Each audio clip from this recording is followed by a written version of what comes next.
Hey guys, and welcome back to Stelgim Plays. What game is this again? Stelgim Plays the Dwarves. I'm still in the kitchen. I'm on the way to the mages. I think it's up here. What's that noise? Anyway, let's move on. There's some weird objects here. I think that's blue shrooms and wine. I'm guessing. More wine. An open book.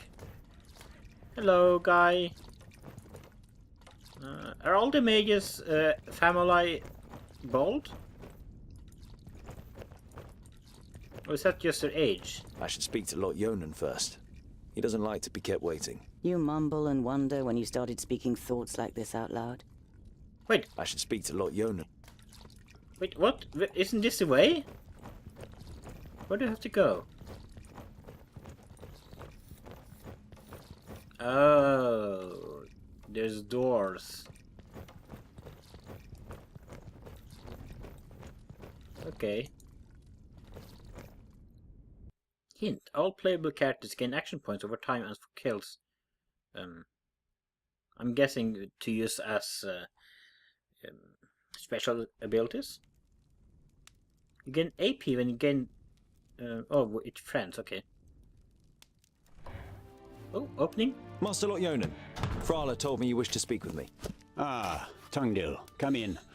There is a bag over there in the cupboard. Take it out, please.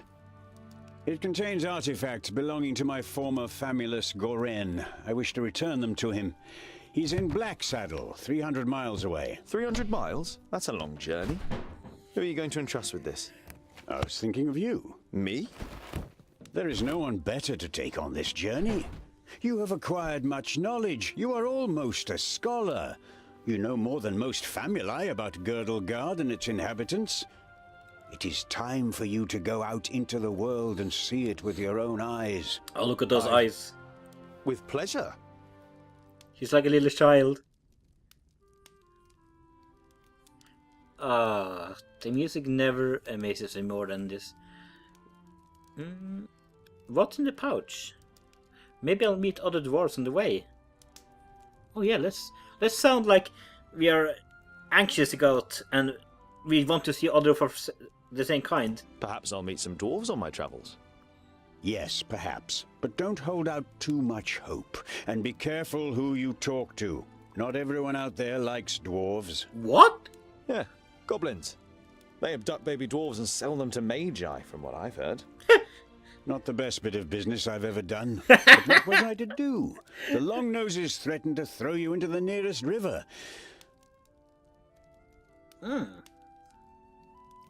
What's in the pouch? I probably shouldn't ask this, but let's just do it. What's in the bag? Magical devices. You better leave the bag closed if you want to avoid any accidents. Dwarves don't really like magic, and magic doesn't like you either. Rakus gave us so much craftsmanship that there's no space left in our bodies for magic. Strictly speaking, every time you've been too close to magic, it has ended in catastrophe. Oh no. I'll set off soon then. Oh. Be on your guard. Look after the bag and don't lose it. May Palandiel be with you. And Vrakas too, of course. Of course. I'll set off immediately. I'll see you soon, Oreonna. Yes, master.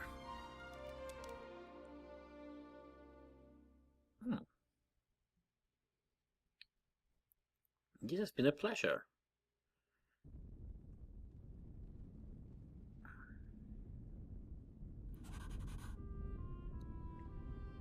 Oh yeah, the pouch. We got 4 provisions, which is what I got from plundering the kitchen earlier. I got my axe. I got a dagger on my belt. Where's the axe? I'm guessing it's there, right? Can I see it? Oh, what is that for? Selecting character to use. Anyway, let's get the move on. We probably should talk to them in... I didn't get my goulash. I want some goulash before I leave. The goulash. Oh. What about you? Can I say goodbye? Hello, Frollo. Hmm? I need provisions for 300 miles! I need provisions for 300 miles. You're grinning from ear to ear. Finally, you've got the chance to see something of the world. 300? Tungdil, that's no errand. That's an epic journey. Hell yeah! Wait, I've got just the right thing. But make sure the cook doesn't see. Oh god, what is I'm it? going to Blacksaddle to return a few things to a former apprentice in the Magus. You pocket the rye bread, sausages, and ham. Enough food for the first few days of your journey.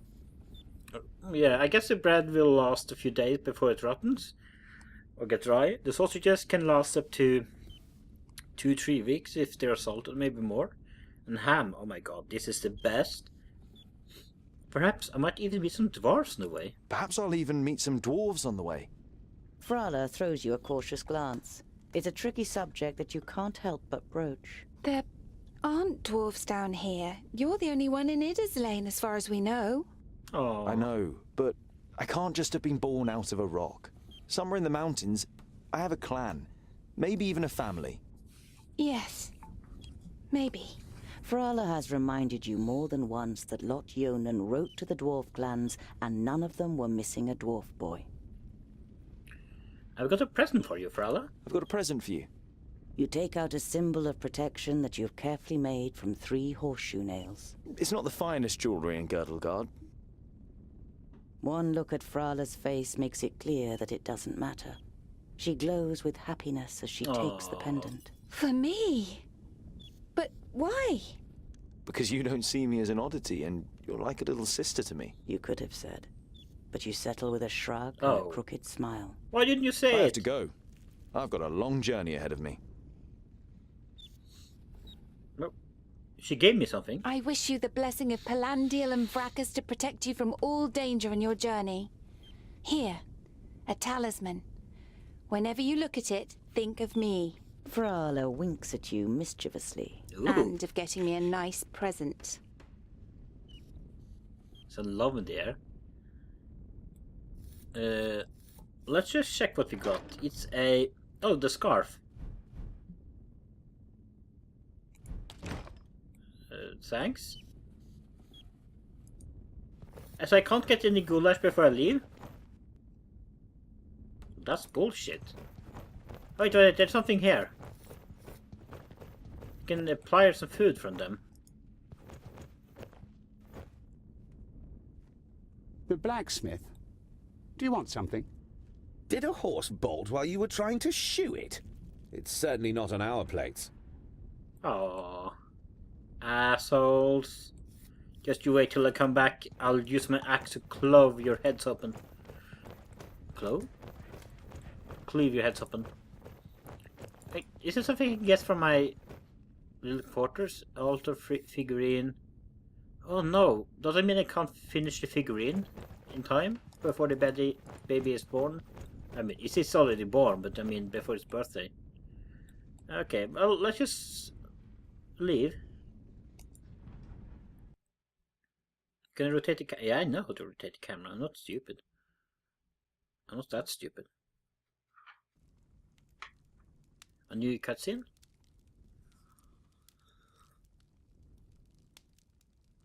I mean, it would make sense.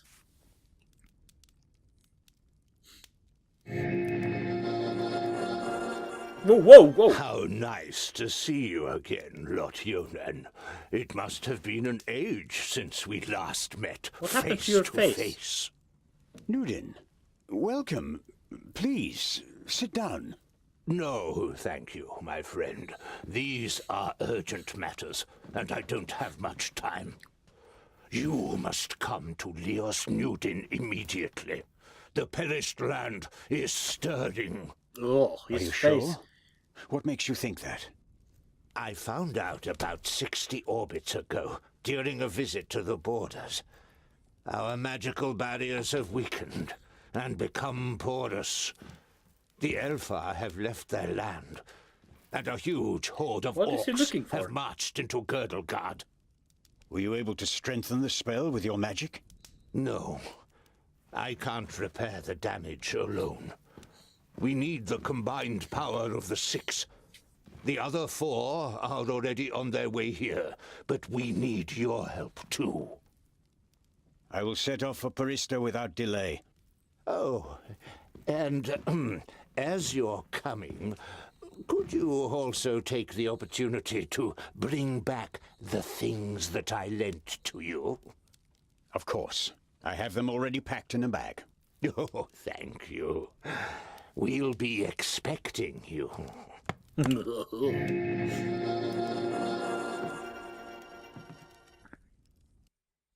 Make use of the environment. Push enemies into chasms or fire, and look out for level-specific opportunities for causing damage. Utterly blinded by the sunlight, you squeeze your eyes tightly shut after only a few steps. Oh, that's The me. time spent underground has made you so sensitive to light that you're forced to seek shelter in the shade of a mighty oak. This is the map. Oh, we can't really zoom that far out. It's probably to make us not cheat. So where are we supposed to go? Oh, there's a hint here. We're supposed to go there. Oh, we can do this. Okay, so we... Oh, God. Wait, so in the opening, the 2 characters I had, where did they battle? Where's the 5thlings? 4thling Kingdom. Grey Ranges.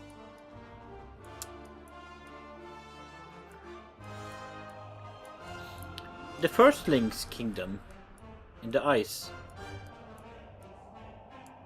2ndling Kingdom.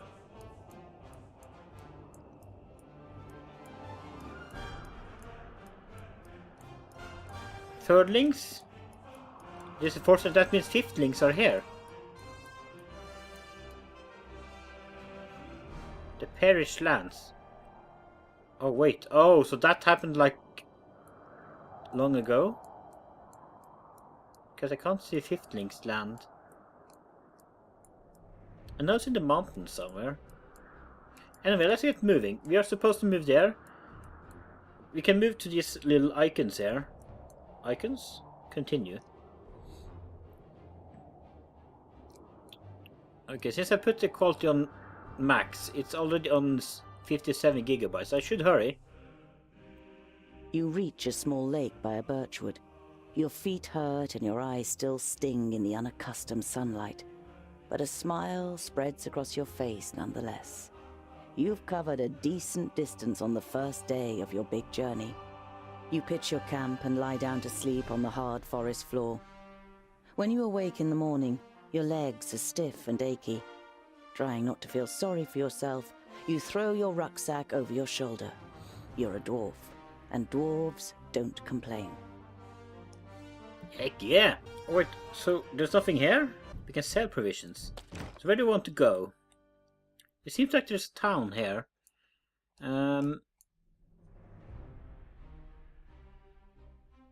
There's several towns on the way here. And there's a city there. Actually, let's go the downside. Around midday, with the sun high in the sky and the first beads of sweat appearing on your forehead, you see something move next to the road, a few hundred meters ahead. Some crows are pecking at something in the long grass. So I can either walk further along the road until you can make out what's really there.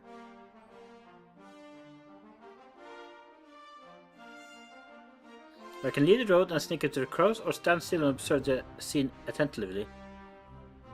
Let's lead the road and sneak up to the crows. The creaking leather armor, the clattering rucksack, and a dwarf's inability to be quiet makes the crows flap around as you move from one bush to another. Oh, right.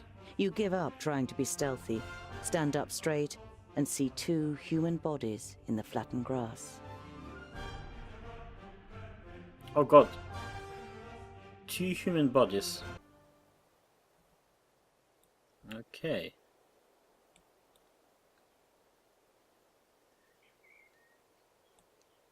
So that's where they are. Examine the bush.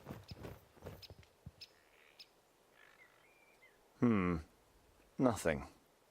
Okay, so this is a detective game as well. Look for tracks. Let's look at the bodies first. A slender man lies in front of you, dressed in an expensive robe. It is in the colours of Turgur the Fair-Faced, one of the 6 magi. The dead man must be one of Turgur's famuli. You don't see any wounds. Weird. Turn the body over. By Vracus. There are some narrow stab wounds in the man's chest. The cuts are too big to have been made by arrows, but too small for sword wounds. What does that mean? Look at the tracks. You don't see any signs of a struggle in the area where the corpses are lying. Were they stabbed by a companion? A stranger could hardly have crept up on them with such sparse cover. Oh god, this is a bit scary now. Nothing again. You halt. There is something. A rucksack. Did someone hide it in the bushes, or was it thrown in there? Search through the rucksack. You open the rucksack and recognize that someone has already rummaged through it. As well as some implements and writing utensils, you find a pouch full of gold and a talisman. The gold is proof that this is not a case of robbery.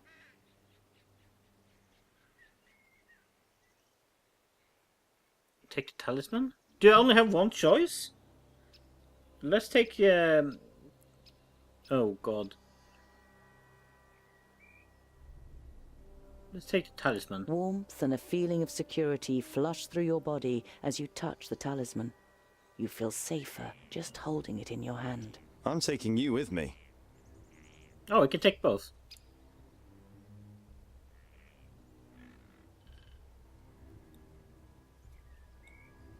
50 experience and I got the talisman. Let's look at it.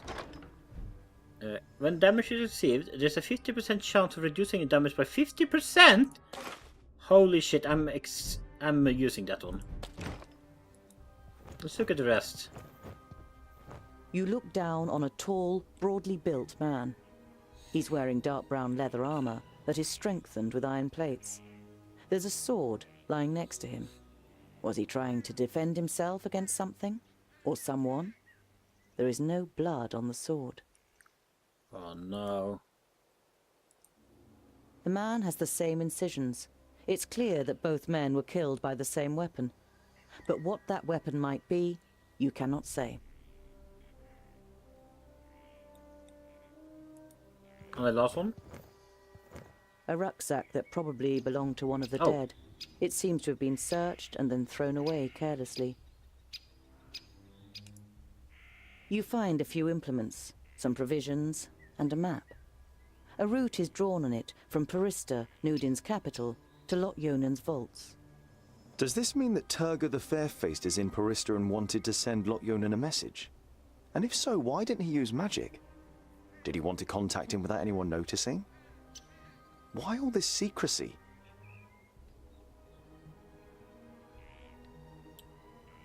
Huh. There's nothing else here, right?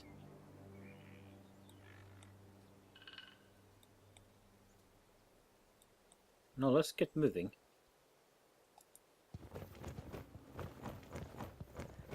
You scour the area once more and ask yourself what to do next.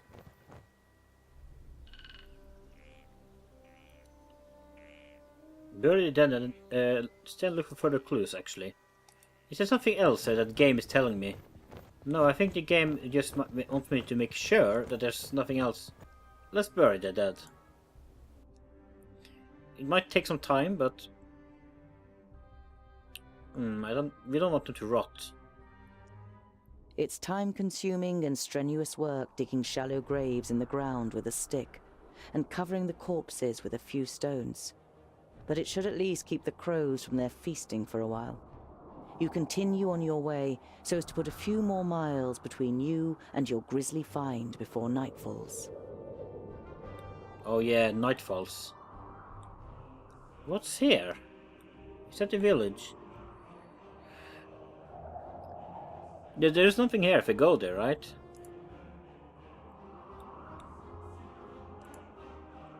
As the gable end of a small farmhouse and the boy is trying to catch up his sister with a determined look on his face, but is finding it difficult to keep his short legs under control on the uneven path. Oh, I skipped the first log sentence.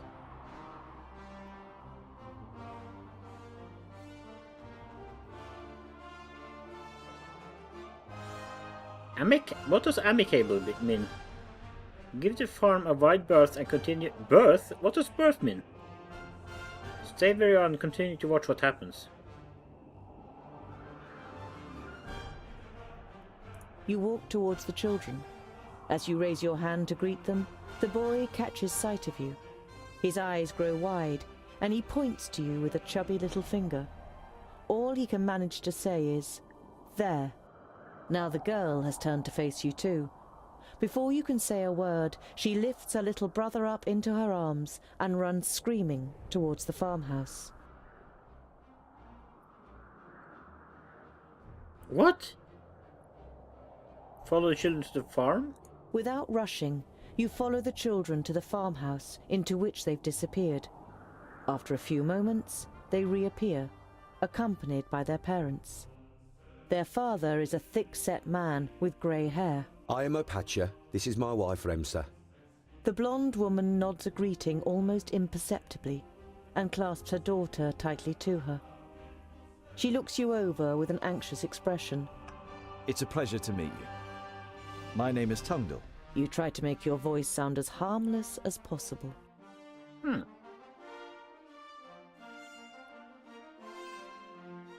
Have two travelers passed by here in the last few days? Over the last few days, have you seen two travelers heading east? Opatia looks at his wife, but she shakes her head. Why do you ask? I found their bodies a good day's march from here. I found them. Two dead bodies on the side of the road. A good day's march east from here. Dead bodies? She hastily covers her son's ears. Was it orcs? Remsa, what would orcs be doing up here? It was probably just bandits. Your wife seems worried? I'm sorry if I scared your wife and children. The man waves dismissively. No. It's just that my fair woman is especially jumpy these days. The orcs have been spotted near Calmstead. You should take it more seriously. The farmer's wife clutches her daughter even tighter before the girl finally protests. The boy steps forward excitedly and cuts the air with his stick. If strangers come, we're supposed to run away, but I can hit them too. Opatia pats his son on the head, laughing. We're safe. The orcs have no reason to come so far north. You say that. If there are orcs nearby, you should probably get out of harm's way. Wouldn't it be better to move to one of the bigger villages if there are orcs around? The farm is our livelihood. We can't just leave the place. The fields don't look after themselves.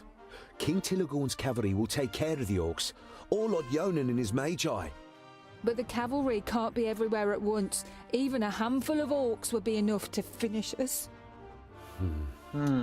Once the seeds are planted, I'll build a hideaway, just as you wish. But what use is a hideaway if we've nothing to eat in the autumn? They'll probably start, so let's make them sow first. We can't be sure whether the orcs will come here, but what is for certain is that you will starve without a harvest. That's exactly what I said. Opatia lays a hand on his wife's shoulder. Don't worry, I'll build a hideaway as soon as everything else is taken care of. But... Trust me, even the good dwarf here says it is so. And if anyone knows about orcs, then it's the dwarves. Remsa nods slowly, then looks towards the ground glumly. If you say so. Oh, they're You bid dead. farewell They're dead. and set off on your way.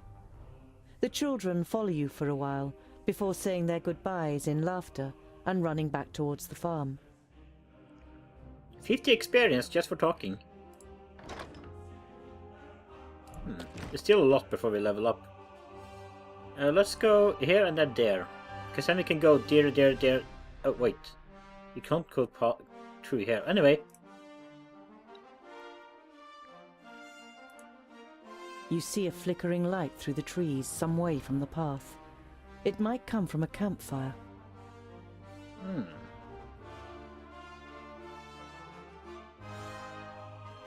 Approach the fire audibly so you don't frighten anyone. Yeah. You walk towards the fire with confident strides until you finally make out 3 broad-shouldered men with axes. 2 rabbits are sizzling over the fire. The men are joking with one another, but you can only understand the odd word. They haven't noticed you yet.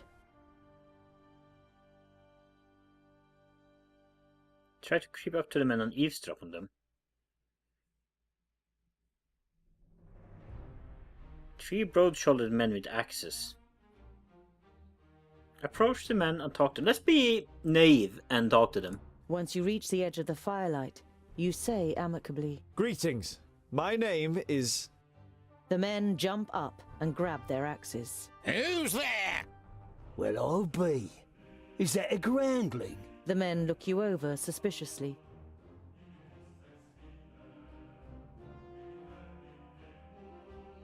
I'm a traveller and would have nothing against a warm fire and some company. My name is Tungdil. I'm only a traveller who would have nothing against a warm fire and some company. Uh-oh. A groundling wants our company. We are honest, hard-working men. Why would we have anything to do with groundlings? Be off with you. The man strengthens his grip on the axe Oh, they're and assholes. passes his tongue over his yellowed teeth while keeping you in his sights.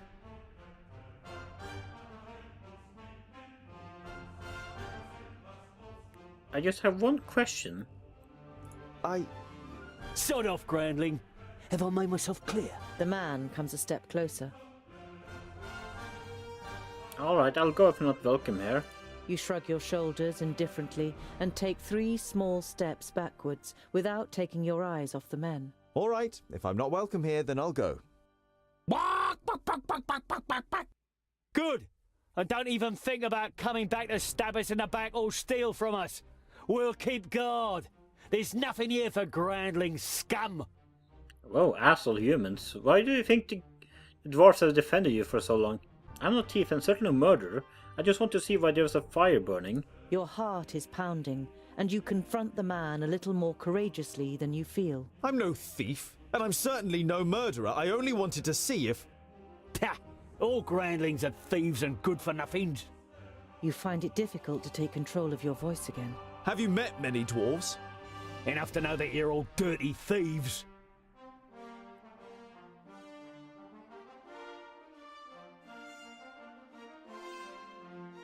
Think about it, I'm a dwarf, I don't use my axe for chopping on trees.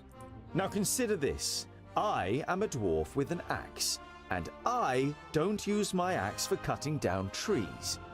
The men are visibly unsettled and lower their axes a little. I thought so. I thought so.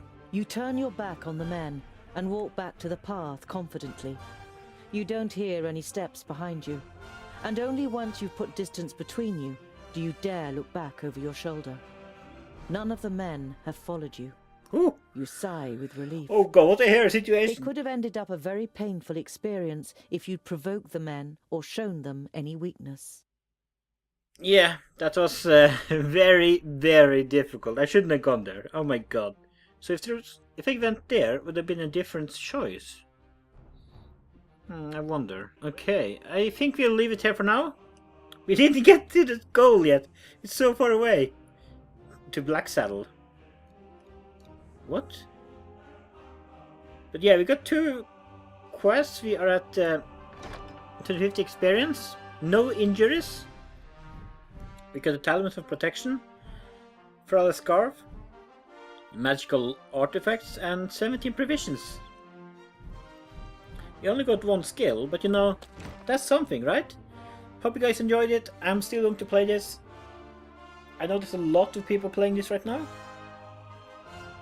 And I didn't expect to have read the story in a Kickstarter book. But you know, at least I can do some choices myself. Thank you guys for watching and goodbye.